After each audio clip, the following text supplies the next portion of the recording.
Aloha everyone, my name is Daniel Bronin, student at the University of California, Santa Barbara, and retail specialist, and welcome back to yet another retail case study.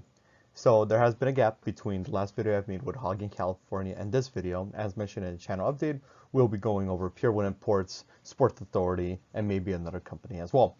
So here we are with another case study for Pier 1 Imports, switching it up to a furniture store instead of a grocery store. Let's get right at it. So the table of contents for this video is all of this.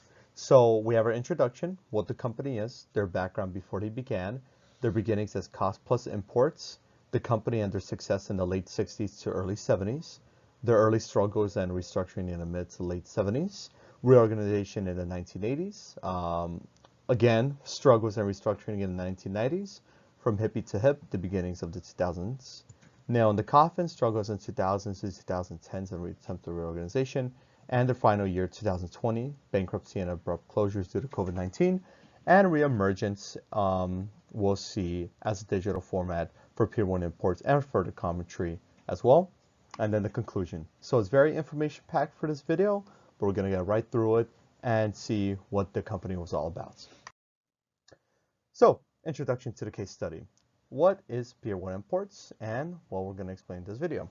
So Pier 1 Imports, much like Home Goods or TJ Maxx, was once one of the largest home decor retail chains in the United States.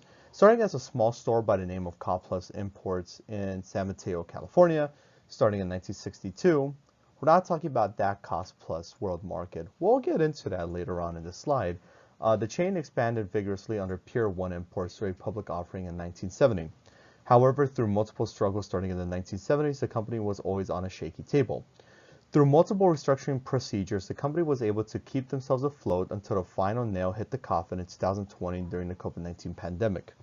In this case study, we'll be focusing on the company's beginnings, their expansion efforts, and the continuous rises and falls Pier 1 Imports has faced until 2020. This will also include the reemergence as an e-commerce seller in the year of 2021. So, what is Pier 1 Imports? Pier 1 Imports was a brick-and-mortar retail chain and is now an online retailer that specializes in home decor and furnishings. Much like other retail chains mentioned in the beginning, such as TJ Maxx, Home Goods, and even Cost Plus World Market, where they derived their name from, Pier 1 Imports sells a variety of furniture from hanging egg chairs to seasonal decor like St. Patrick's Day, Valentine's Day, Christmas, etc. As the company focused more on exotic goods from Asia, it grew from hippie to hip to sort of modern with their approaches throughout the decades. And here we go with the beginning of the company for background before beginnings of Pier 1 Imports. So before their first store opened in 1962, Pier 1 Imports originated from a store named Cost Plus. A shop owner by the name of William Amthor, located in San Francisco, California, wanted to liquidate his inventory from his Radin furniture store. As a result, Amthor opened a liquidation outlet called Cost Plus in 1958 on Fisherman's Wharf in San Francisco, California. And mentioned on the website for Cost Plus World Market, this location has now been closed since 2020. Fisherman's Wharf is a popular tourist attraction in San Francisco, and when you go over there, you'll hear people mention it. Highly recommend to visit it as well, and that's where they originated from. Charles Tandy, CEO of Tandy Corporation, also known as Radio Shack Corporation, another bankrupt chain, and I could also probably review that in future videos, found interest in the liquidation outlet due to the success it had with the community. As a result, Tandy handed a loan to Amthor to start his retail outlet under the name of Cost Plus. Due to Amthor's credit problems at the time, he took the offer and Tandy secured the rights to open a Cost Plus outlet alongside an opportunity to expand as well. This offer would lead to the Cost Plus brand expanding in Southern California. As we all know today, Cost Plus is now known as Cost Plus World Market, which is, again, an idea for a future video alongside Radio Shack and other affiliated companies. In the next few slides, we'll present information that will explain the separation of the two brands and how Pier 1 Imports got its name and went up and running as a separate company. So here we go. After the beginnings of the background before the beginnings, now we have our beginnings as Cost Plus Imports.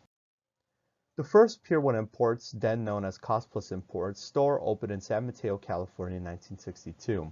The idea of the store stayed the same, importing furniture from other countries such as India or Mexico for dirt cheap prices under the US dollar would be easy to sell to consumers. On top of this, Cost Plus Imports targeted baby boomers as their main audience, basically people that were born in the 1950s after the World War II ended in 1945. As a result, they sold exotic goods such as beanbag chairs and clothing lines as well. From 1962 to 1965, Tandy opened 16 Cost Plus outlets. The chain began to grow momentum and the model of the company was phenomenal. Buying items from other countries at a really steady United States dollar exchange rate was a smart idea to bring into the United States at the time. In 1966, however, the name and ownership of the company would change. However, it would not change the early success it was having in the 60s. And now we're going to delve into the success after the company opened 4 years later, 1962 to 1966, and their success in the 60s and the early 70s. On February 10th, 1966, Luther Henderson, treasurer of the Tandy Corporation, alongside 30 other investors, bought Tandy's Cost Plus operation. This was a great deal for both ends as Charles Tandy would focus on his growing Tandy Corporation, with Radio Shack, and Henderson would grow with the company. Henderson, of course, alongside his investors, changed the company name to Pier 1 Imports to reflect the company model of importing goods and the influence of Fisherman's Wharf with their peers. This officially separated the branch of locations from Cost Plus, which would come back to bite them as one of their main competitors in the late 20th to early 21st century. Cost Plus World Market, even as of today, still sells exotic goods and other merchandise in their store, very similar to what Pier 1 Imports used to sell and now sell with their e-commerce model. By 1969, Pier 1 Imports had grown to 42 stores and accelerated in their sales. Demand was high as a result of the baby boom generation and their need for exotic goods. In 1970, to continue their vigorous growth, Pier 1 went public and was listed on the American Stock Exchange. This reflected positively on their store count as Pier 1 were now at 123 locations in the United States. As sales were now at 68 million and earnings at 3.8 million by 1973, the company grew on no land's territory and succeeded after 11 years in business.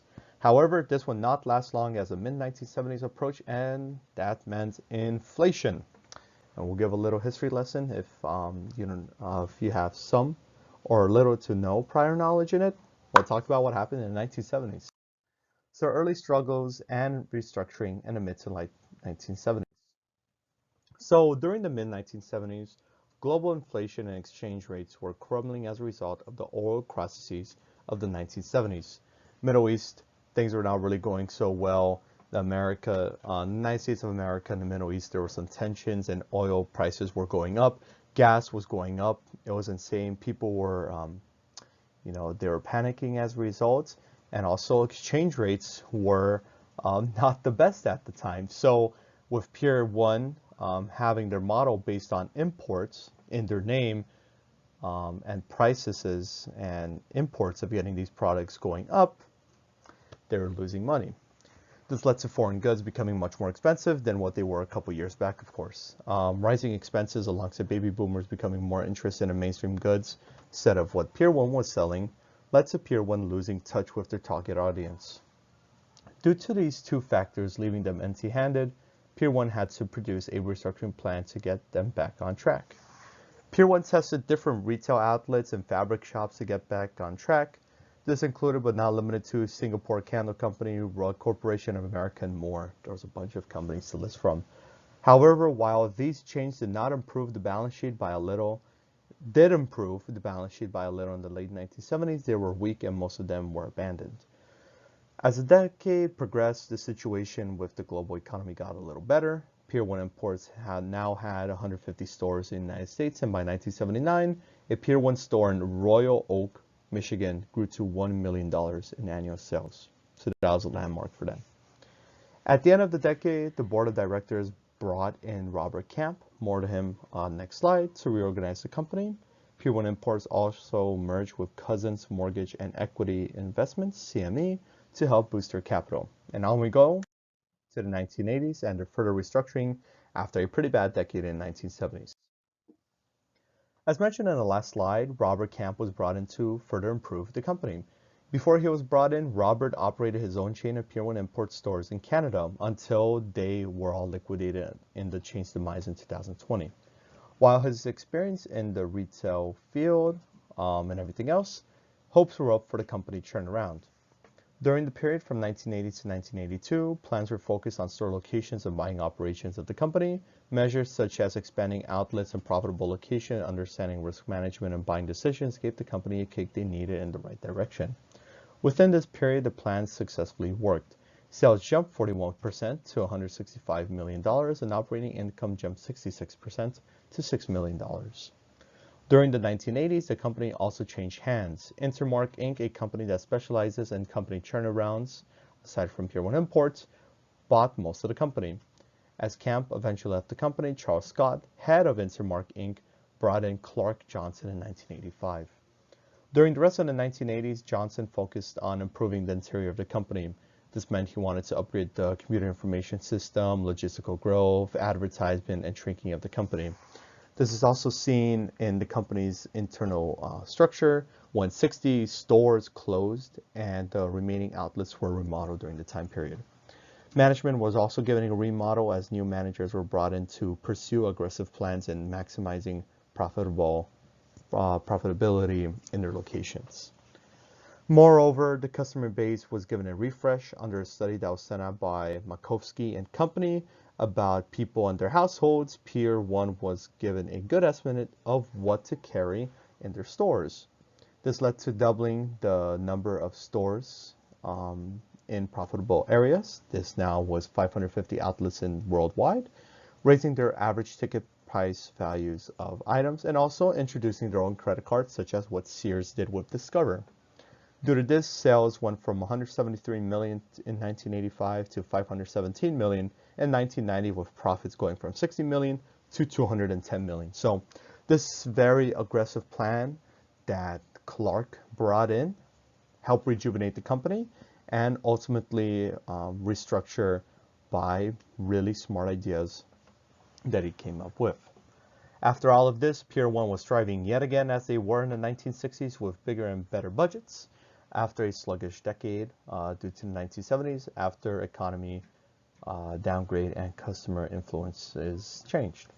However, we would see yet again another downturn in Pier 1 in the coming decade. So here we go, just like the 1970s, 20 years later, further struggles and restructuring in the 1990s. After a very successful and productive decade, Pier 1 was yet again in financial trouble.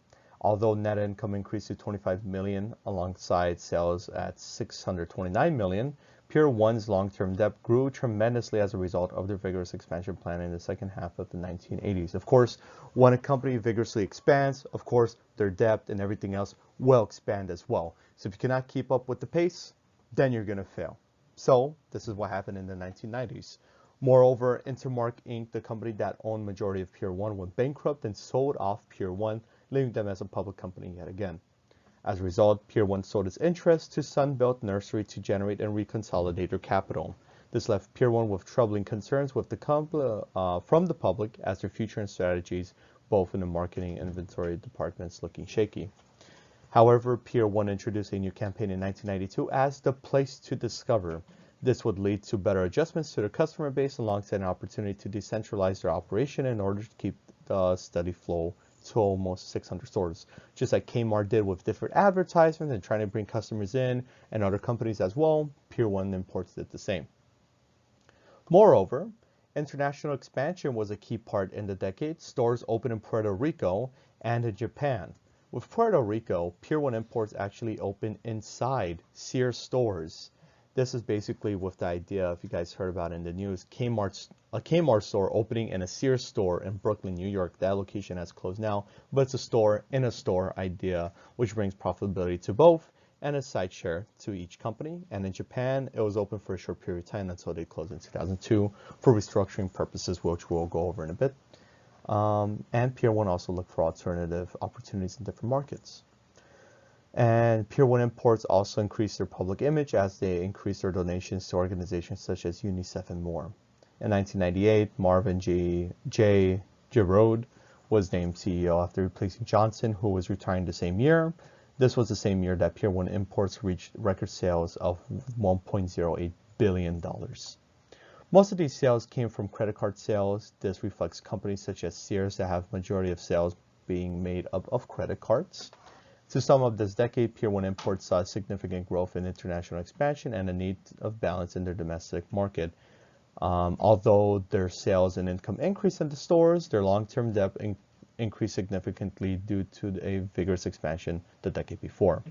As online and brick-and-mortar competition increased from companies such as Amazon and Complus World Market, Pier 1 Imports focuses on the next century and in the future in hopes to solidify their depth and getting back on the straight track.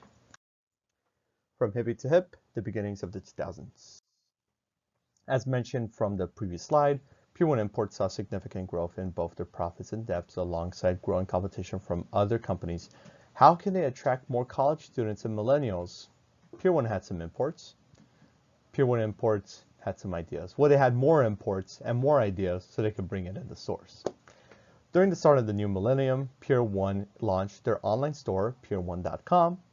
The online store provided a catalog of over 1,000 items for customers to shop and choose their items on.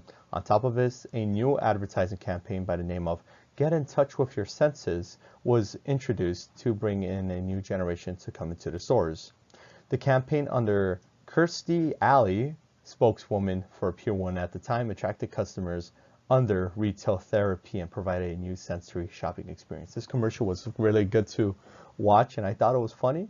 So they could get college kids to spend more money and go more into depth with their student loans.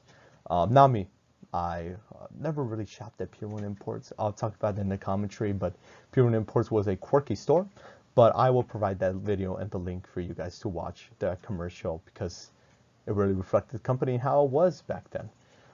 Pier 1 Imports also opened their 1,000th store in 2003, located in Chicago, Illinois. As fun as this all sounds, Pier 1 was about to fall into much more rough times that ultimately killed them off in the end. Now in the coffin, struggles in 2000s and 2010s and attempted reorganization. This is a photo I took of the Pier 1 Imports Inn on Hollywood Boulevard in Los Angeles. This location, of course, closed and was forced to close because of the COVID pandemic. This started to close at the beginning of the year in 2021, filed for Chapter 11 bankruptcy. So this is a suiting image to put in here. So although Pier 1 Imports pushed their new advertising campaigns to over 1,000 stores and showcased new achievements, however, things began to go downhill fast. With so many stores in the company's hands, stores struggled to sell their inventory and customers weren't as intrigued as Pier 1 Imports hoped they would be. So they were cluttered with inventory. They had so many stores. They had so much inventory to pack into the stores that there really wasn't infinite space. There was finite space in their stores that they could do. Customers weren't buying them. Dust was collecting. What were they going to do? Alongside that, the website didn't perform that well. The catalog was a mess. It was really bad. The customers didn't like them. And now Pier 1 Imports had a further focus on their brick and mortar aspect while rebranding their website. The struggle was apparent when Pier 1 turned off their lights in their headquarters building located in Fort Worth, Texas in the summer of 2007. So they were taking extreme cost measures, turning off the lights. Things were probably worse at their stores, but this was pretty bad. I had to include it. And then the building, half of the building, well, the whole building was sold off to Chesapeake Energy. Pier 1 kept their headquarters at the other half of the building in March 2008, and it was sold again in 2014, and thankfully the lights were turned on again. So once they sold it off, they said, man, these guys are really broke, so they made it feel better for the employees of that building by turning on the lights again. Although the company attempted reorganization attempts such as providing bath and beauty products and opening more stores while closing underperforming locations, it was just not enough.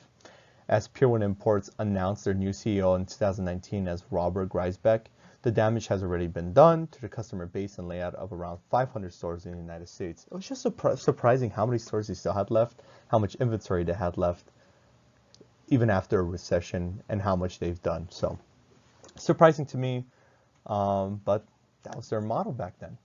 In January 2020, Pier 1 reported their 8th straight quarter of sales losses. So that means each quarter was 4.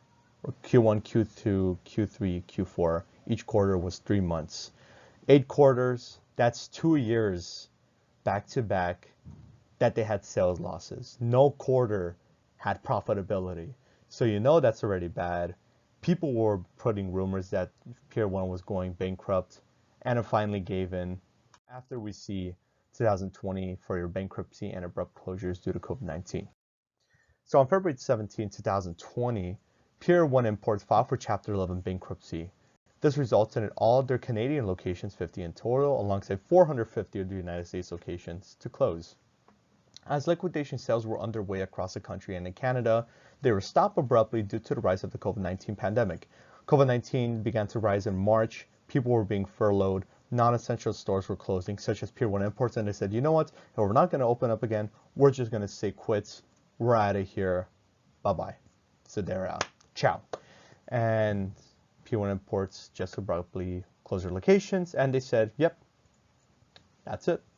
An example of this was my local Pier 1 Imports store closing, located on Hollywood Boulevard, now a Harbor Freight Tools. I didn't know that store existed until 2 years ago. When I saw they were opening in the Pier 1, I said, what is that? Oh yeah, it's that store, right? The store was announced to close in January 2020, but COVID-19 hit, and when I went to go to the store, of course, with a mask on, everything was in there. The inventory, the fixture, the store closing signs were still up. The doors were shut. The available sign for the property was up, and that was that. But of course, they cleared everything out after everything settled, and the company moved their inventory elsewhere, but they just left the building for someone to have. The store, alongside many others, were part of a similar fate. Continuing with the bankruptcy following on May 19, 2020, as a result of the COVID-19 pandemic and failing to find a buyer, Pier 1 Imports decided to file Chapter 7 bankruptcy and liquidate all of their locations. These locations closed by the end of October 2020. I don't know what Pier 1 Imports was trying to think. They said, okay, let's close 80 or 90% of our stores. The other stores will stay open. Well, of course they're going to close either way. And then after that, they said, you know what, this really isn't going to work. Thank God something clicked. And they said, yep, we're going to liquidate all the stores. So that's what happened. With their brick and mortar locations gone and the lease signs up, that was it. Or is it? Because they're emerging as an e-commerce website, or they already have, and we're going to give further commentary as well. So in June 2020, Retail E-commerce Ventures acquired Pier 1, the Pier 1 brand, for $31 million. Famously known for buying brands that have gone out of business, such as Steinmart. Steinmart, you probably haven't heard. They had 1 or 2 locations in California, I believe. Maybe more in the West. It's another idea for a video. Dress Barn and Radio Shack. Pier 1 Imports was now on an ever-growing list of defunct brands bought by this company to become an e-commerce website. Their team is now located in Dallas, Texas, and RAV has acquired control of the Pier 1 website since the end of October 2020. The website is still running as of now and continues to sell Pier 1 merchandise that was once sold in their brick-and-mortar stores. So that's that. That's their future. The e-commerce website is still running. We don't know about the reemergence of brick-and-mortar stores, but that is the end for that. So the company ran from, the 60s all the way now. Now they're an e-commerce website. So let's go for further commentary. There are some questions you have to ask. How does the whole future hold up for Pier 1 Imports? Will they ever be in a brick-and-mortar environment again? And why buy out dead brands to revive them? Giving quick answers, the future, they'll still be an e-commerce website. Maybe they'll have brick-and-mortar stores in the future, just like what Radio Shack is doing and Dress Barn is reopening stores. But we're not quite too sure if it might happen again because of the competition. Or they might reemerge as franchises. You never know. And why buy out dead brands to revive them? Nostalgia. People still love the brand. Getting away from corrupt or not really good management teams supervising them. So once you revive those dead brands, you could get a different grasp, and it doesn't work, close them down again, and that's it. Sell it off to a different person, keep exchanging hands. Maybe it might happen to Kmart. Well, for Sears, I know it's not going to happen, but maybe it might happen for Kmart. Someone will buy out the brand, have their e-commerce site, open new stores. Who knows? We never know. But for Pier 1 Imports, we'll see what the future holds up for them. But for now, only the e-commerce side. But let me know what you guys think in the comments if you'd like. Maybe there's some different ideas of what Pier Imports is, and give your own definition of what was it to shop at a Pier Imports store. And that brings us to our conclusion. So it's been a roller coaster. Success, decline, little success, very steep decline. E-commerce site is the ending from the start to the end. That's Pier Imports. From many ups and downs throughout the course of almost 50 years, Pier 1 Imports has made a name for itself across many generations, from baby boomers to college students having egg chairs and having a lot of student loans, or not. Maybe they're just kicking back and relaxing on a beanbag chair. From starting off by marketing exotic merchandise to baby boomers post-World War II towards haggling college students to buying clearance items, Pier 1 overcame multiple obstacles throughout advertising campaigns and restructuring, but ultimately crashed in the end, which include a meteor striking them, COVID-19. So not only they had a car crash and someone complaining, the meteor struck everyone, and that was the end of that. As the decades now pass and the competitors continuing to claim their spot in the home decor and furnishings department, we will continue to monitor Pier 1 and other den companies associated with it through REV to see where they will be in the future. And this is it, but this is the photo I took right after COVID-19, and they just shut permanently. Signs were up. Last blank days was still in there, all the furniture, all the fixtures, and the available sign was up. They're like, you know what, we give up. We'll just clear it afterwards. Just don't come to our store anymore. Stay safe, stay well, stay at home. We don't care anymore. So that was that. So that's about it. That describes the company now. So thank you guys for watching. This was the end of Pier 1 Imports. Let me know what you guys think, of your own experiences or your own inputs of what the future holds up for the company. Or if you have any suggestions for any future videos, you can always input that as well. So thank you guys very much. Hope everyone stays safe and well, and have a great rest of your day. Bye-bye.